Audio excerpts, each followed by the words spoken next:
And it did ostensibly restore about 90% of the little tiny West Bank to the Palestinians, but that does not include the access to the villages, and that does not include the barrier about 300 yards all the way around a village, and it didn't include the highways that went back and forth. So for all practical purposes, there was no way that any Palestinian leader could have adopted the proposal that was made.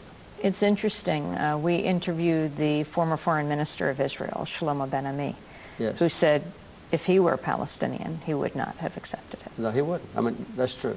And it's, if you look at the precise maps, there are no precise maps, by the way, that were proposed by President Clinton. A few maps were written after President Clinton went out of office, but none were presented to the Israelis or to the Palestinians. And I might say that the Prime Minister of Israel and his cabinet debated the Clinton proposals for a long time, and they finally said, we accept them in principle.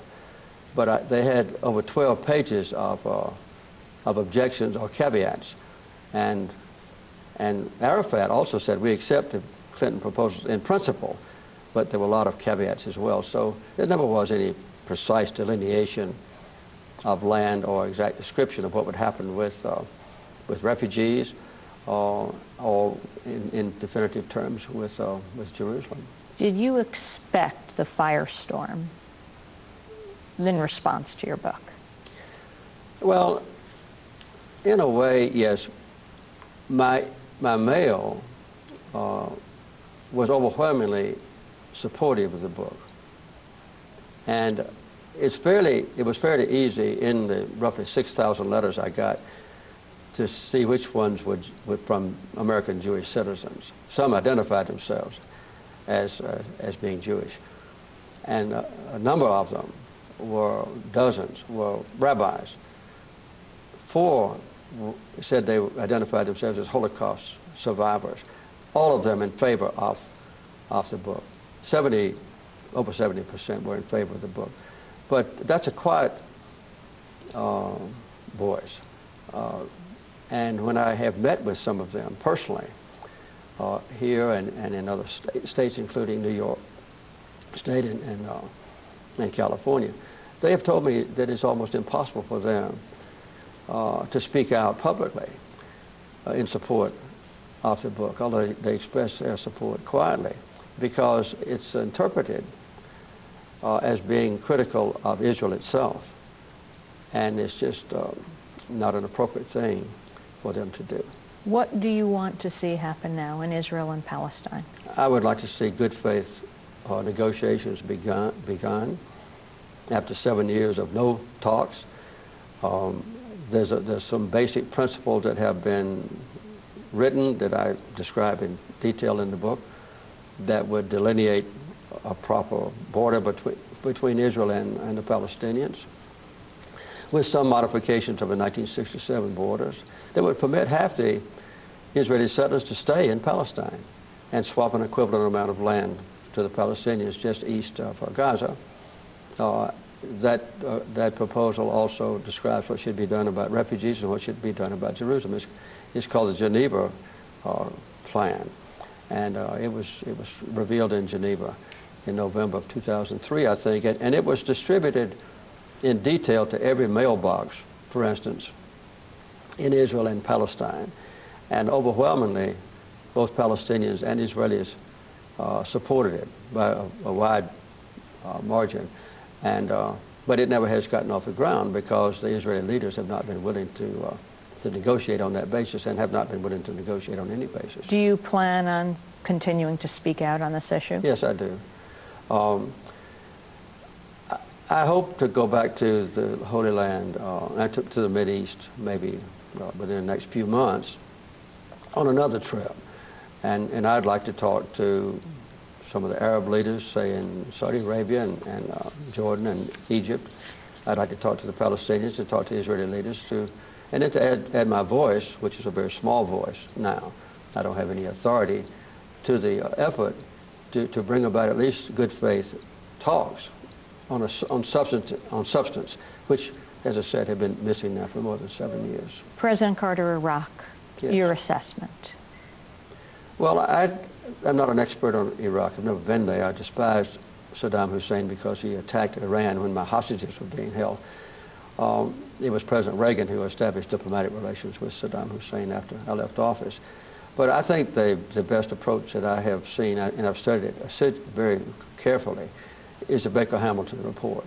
And I think that, as far as I'm concerned, without any substantive modification, that's the best approach to the Iraq question, to begin an orderly withdrawal, to marshal all the surrounding countries, including Iran and Syria, to help with the orderly regression of American forces, and to let the Iraqi people know in advance that Americans would not be continuing as an occupying force, but that the Iraqis could control their own economics, including oil. They could control their own military, and they could control their own political affairs. The drumbeat for war with Iran seems to be building in Washington, D.C. Your response?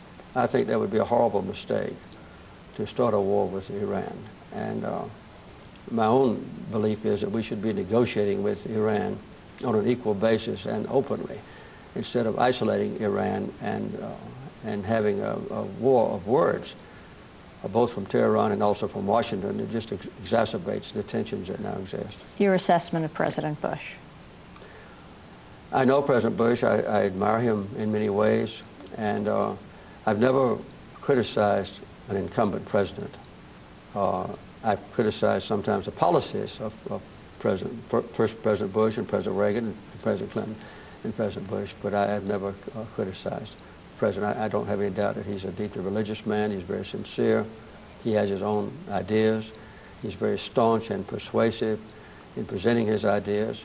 And my hope is that he'll continue in the next months left in his term to open up avenues, say, to resolve the North Korean problem, which seems to be making progress now as he's become more flexible, and that he'll have the same flexibility toward other areas, including Syria and Iran. Do you think he's made the world a more dangerous place? Well, I can't blame the danger on him, but I don't think there's any doubt that the world is a much more dangerous place than it was when he took office. Obviously, there's been an upsurge in terrorism and terrorist threats around the world that are very real. President Carter, any regrets as you look back? Well, you know, I wish I'd been able to get the hostages out of Iran earlier. And do you think there was a plan made by President Reagan before he was president, since the hostages were released on his inauguration day? I don't know. I've seen books written about it, and I've talked to people that claim that that's true, but I've never alleged that was true. And I doubt that if any of that did occur, my own personal belief is that President Reagan was not personally involved. You have human rights defenders here at the Carter Center. One is a woman from Indonesia.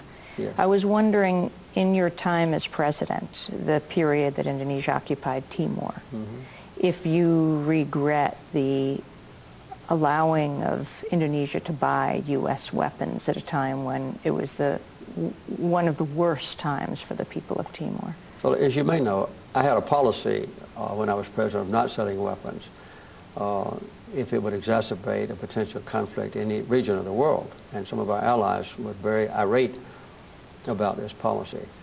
And I have to say that I was not, as thoroughly briefed about what was going on in East Timor as I should have been.